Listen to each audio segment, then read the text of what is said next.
Hello, and thank you for the very warm introduction, and then thank you again to the AIC for the invitation to speak today, and thank you to everyone for all of the engagement.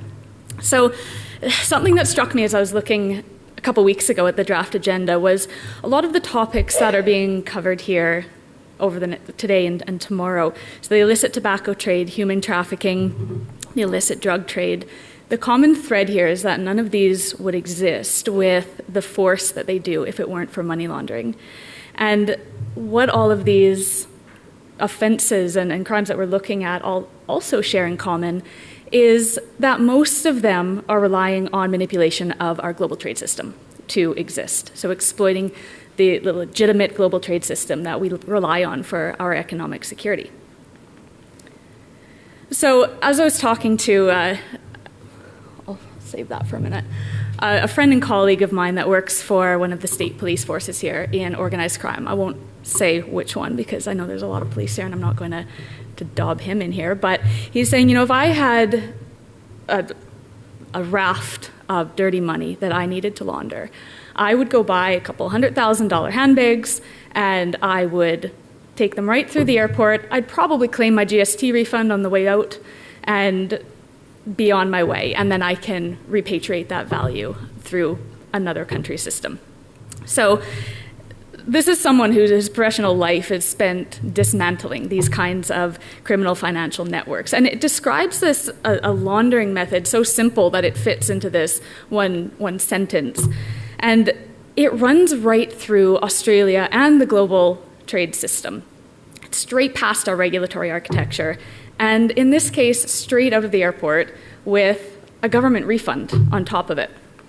So this handbag is very much a passenger story, but it points to something really structural. So any value that is embedded in goods can be moved across a border and recovered on the other side.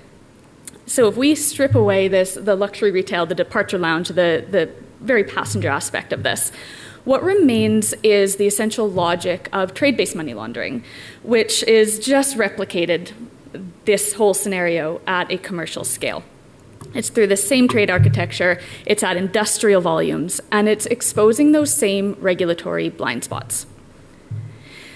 So to look at what we currently understand trade-based money laundering as, and the Financial Action Task Force defined this back in 2006. They slightly updated it in 2008, and it hasn't really been touched since. And all of the research that we've been doing, so the component really that I'm presenting today is a small piece of larger projects that we have going on. But what we noticed in, first of all, the systematic literature review is that no one's actually really challenged this definition.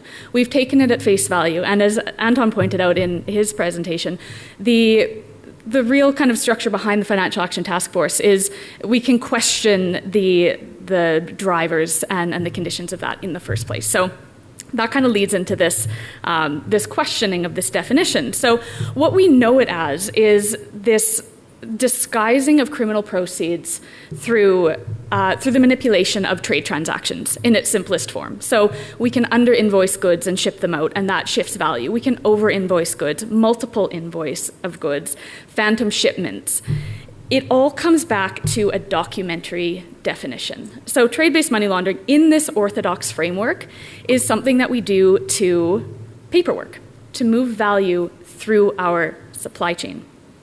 So in very short form, we have dirty money.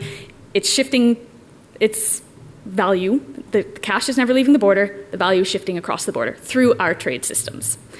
So we've seen a number of cases, and the database that we're compiling, we've gotten up to about 30 cases now, most of them coming out of the US court systems because they like to really prosecute in these spaces, and it usually overlaps with other money laundering typologies. So we saw it a lot coming out of there, and it does come back to this very orthodox and documentary description. So things like refrigerators that are being undervalued, shipped across borders, buckets that were worth, you can buy them at Bunnings for $1, $2, they're being shipped at $1,000 to shift value. Luxury goods are a big one, gold, any other kind of precious gems. Those are really, they're easy to manipulate. And like Saskia and Colin were just talking about, with art, it's worth what people will pay for. what people will pay for it. So it's those things that are really easy to manipulate. The problem is we've never seen a case like that in Australia. Nothing has been prosecuted that has really distinctly pointed to that documentary manipulation. But we have found a couple of interesting ones that do manipulate the trade system, and I'll give you those examples in a minute here. But the problem that we've found with this definition is that the most really sophisticated and big criminal exploitations of trade systems, they don't require falsifying a single document. The legitimate trade operations that we're seeing, so our real shipments, our real customers, our real export cycles, they can absorb these illicit funds and render them completely commercially plausible without touching paperwork at all. So trade doesn't just hide the money, it actually explains the money in these new kind of schemes. And with that, trade has really become an alternative financial structure altogether, an entire infrastructure to shift value. So there's this real gap between what we've defined as the problem and how we have piled a lot of enforcement efforts and focus into, and what's actually happening in practice. So any legitimate business can provide commercial cover for criminal proceeds.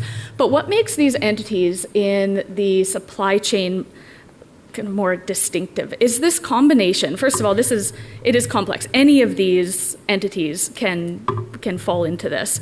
We have value that's crossing jurisdictions, which is inherently going to fragment investigative trails. We have documentary complexity that distributes this accountability across multiple parties and agencies. All of these different parties on the screen, they all hold different oversight, a different access to different bills of lading and different trade documents. And the professional intermediaries, all of these actors here, our freight forwarders, our customs brokers, our trade financiers, they are largely, or almost entirely, outside of the anti-money laundering and counterterrorism financing regime. I'm not arguing that they should be included in it, but they do sit outside of it. And as both Heather and James have pointed out today, we know that a lot of these entities are also being exploited and infiltrated by organized crime to start with. So that adds another layer of complexity onto it. So our financial system, our AML-CTF regime, it's really calibrated to detect anomalies in financial data.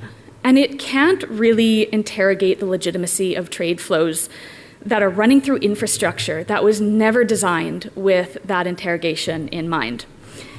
And what's more, before I get into some of the cases here, is we're dealing with an extremely complex system with a lot of documents, a lot of volume, a lot of scale. So we're seeing over $35 trillion floating around the world now in global trade. That's a lot of invoices, that's a lot of containers, a lot of cargo planes, a lot of shipments. And we know that only about 2% of containers that we see in our big ports are actually cracked open and inspected. We're relying on documents, and we're relying on them to be somewhat accurate.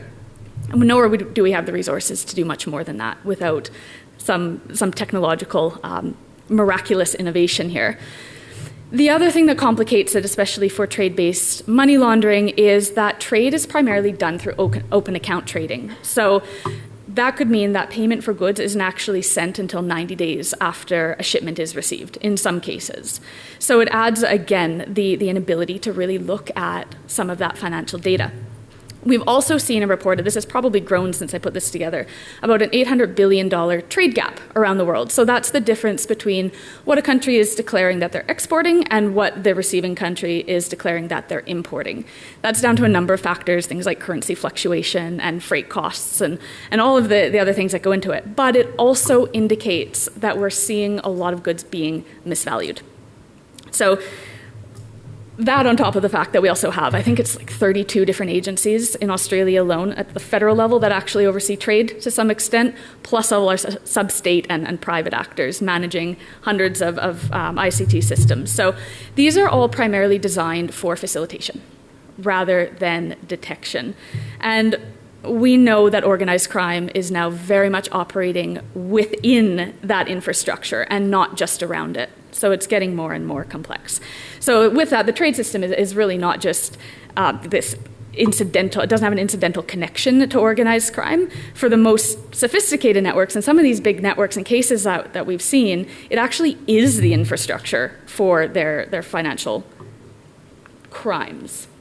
So one of the cases, and this is kind of an interesting one, we have, like I said, about 25 compiled, and they all involve different commodities, things from high value goods to, we had, buckets was legitimately in one of them, textiles, gold, all kinds of different commodities. But the Australian cases were different because this first one, it's essentially a business that made cash look like revenue.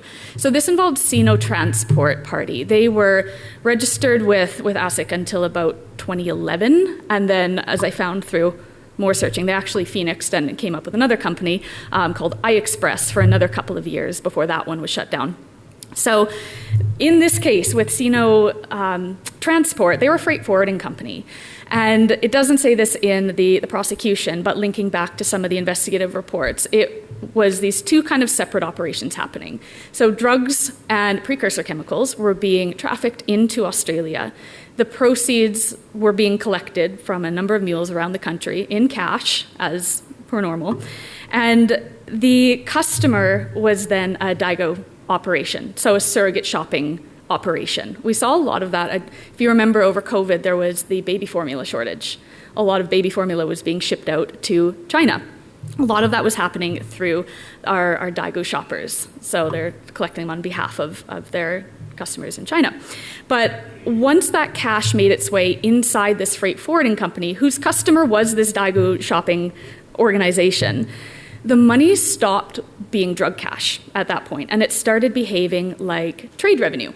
So it was banked as sales, it was transferred offshore as logistics, and stock expenses were also listed in there, and it was received in China as ordinary commercial funds.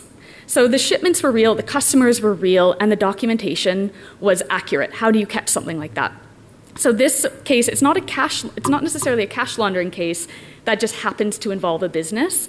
The business, being trade, was that laundering mechanism. In these cases, so especially with Daigou shopping, about 90% of the business is done in cash. So it makes it really hard to regulate.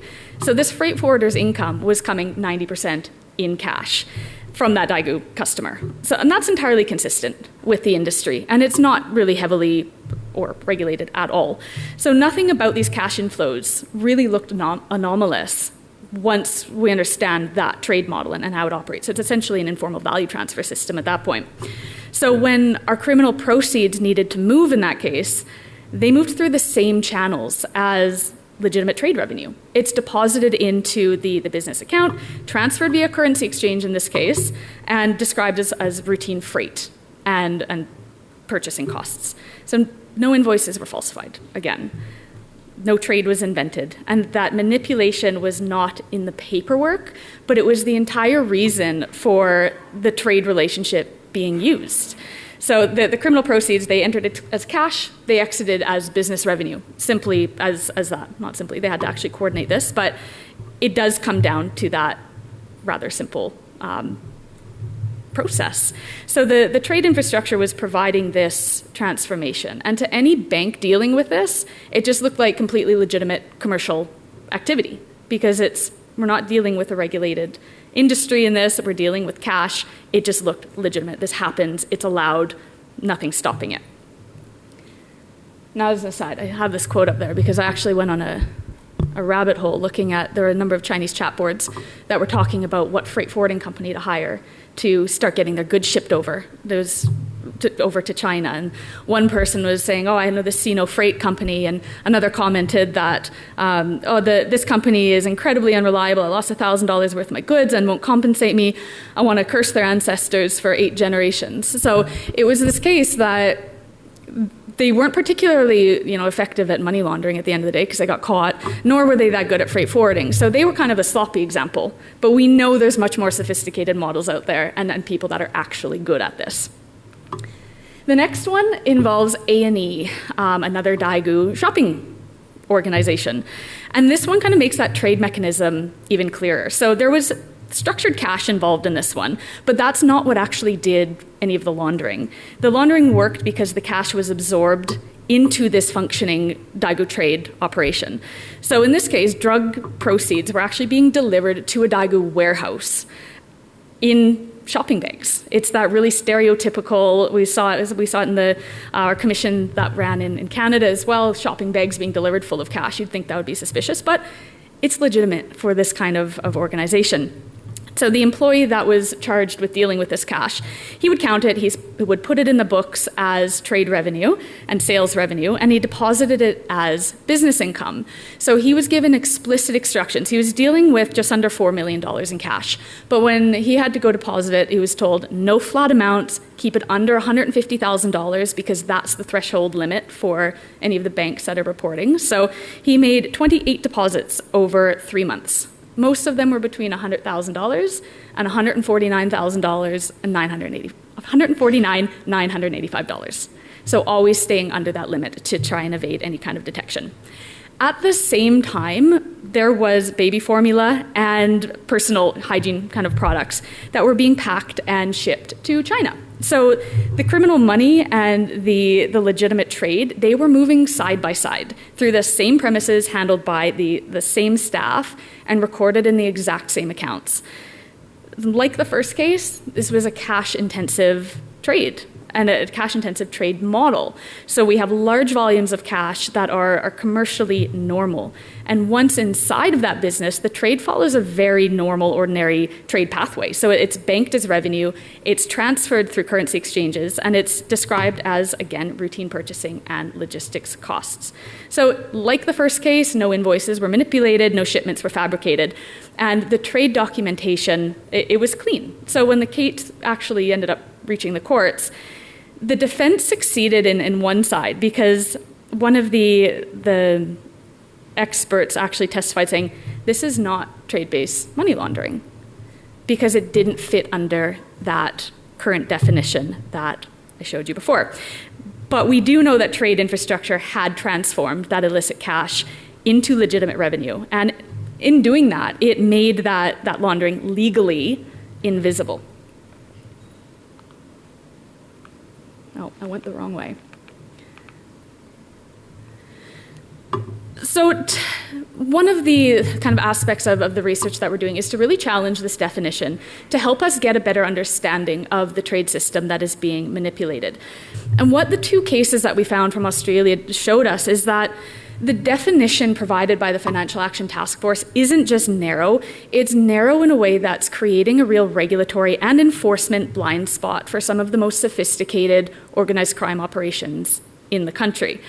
So it's completely this resistant to any of the interdiction models really that we have, because it is in such an unregulated space. So in the first case, we saw how trade is laundering money, and the second, how our definition fails to see when it is actually happening. So as I said before, the initial definition of it is meant to capture documentary manipulation. That's really it. It doesn't go much further beyond that. So invoice fraud, phantom shipments, the ones I talked about before. But the cases reveal these two other phenomena that it doesn't really reach, that we're trying to understand how it can expand out to that. That, again, no, and it doesn't really fall under any money laundering or terrorism financing regulations, but that infrastructural exploitation is absolutely central to how they were operating in these cases, and every case that we've seen that do rely on the orthodox definition. So when we have trade documentation that's not falsified, but it's deliberately constructed to provide that legitimate narrative for these illegitimate flows, we see that what's being described with the Zhu case and the Zhang case, they're not technically false for a freight forwarding company or for an export company. They were quite legitimate. They were accurate descriptions, and the manipulation was actually lying in the true commercial descriptions for true commercial purposes. And that's what made it kind of reframe this whole thought around, well, if we have this Financial Action Task Force definition, this is how we're creating our enforcement imperatives, then what are we actually missing here? So Trade-based money laundering in that sense is not necessarily a documentation crime. It is a trade-facilitated financial crime. And we can expand it out to that in some kind of clear way, because like any deliberate exploitation of trade infrastructure, trade relationships, or trade documentation for that purpose, we're transforming criminal proceeds into what seems like completely legitimate funds. So that classical invoice fraud that does fall under our orthodox description, that starts to just be the subset of a kind of this broader phenomenon. And the regulatory response required and the enforcement response required, the intelligence, the investigation, is suddenly a lot broader and more complex. It needs to be more than just looking at invoice monitoring. So when we look at why the AML-CTF regime can't really see this, at its core, our AML-CTF regime it's a financial surveillance architecture. So it requires our banks and remitters and currency exchange, our regulated entities, as we're seeing that expanded out very soon here, to report these threshold transactions and suspicious matters and international funds transfers. But it's been calibrated to detect anomalies in the movement of money through regulated institutions. Trade-based money laundering or trade-facilitated financial crimes, they don't move money in that way. They're moving value through trade transactions. And trade in Australia is an entirely different system completely. And the professional facilitators that are operating within that system, our freight forwarders, our customs brokers, they remain outside of the reporting regime. Again, not arguing that they should be in it, but we need to start reconceptualizing how we can actually look at these high risk, what I would consider high risk sectors. So we have these two regulatory regimes, or more because we know how many regulatory regimes cover trade, sitting next to each other. They are managing adjacent problems, they're sharing almost no intelligence, and they're leaving a gap that organized crime is exploiting systematically. On top of that, we know that export controls, unless we're talking about things like dual-use goods, are extremely lax. Tend to care less about the things leaving the country as the things coming in, when it should be about looking at the entire circuit. We're also dealing with, Australian Border Force has the greatest hand in this, and they have the greatest ability to oversee most of that supply chain, but they're still in that phase of breaking from a revenue collection agency to a true law enforcement, and they lack the powers. So if they have a suspicion that something is going into money laundering territory, they actually can't investigate it. It has to be handed off, generally to the AFP, who might lack resources themselves. Then we have the political will behind it. If we start trying to regulate trade in any way or start to slow down goods, nobody is going to want that. We rely on swift and frictionless trade. So there is that balance of how can we regulate better and better control it while also making sure that our efficiencies remain intact. So Anton eloquently explained this, so I don't need to go into that tension very in depth here.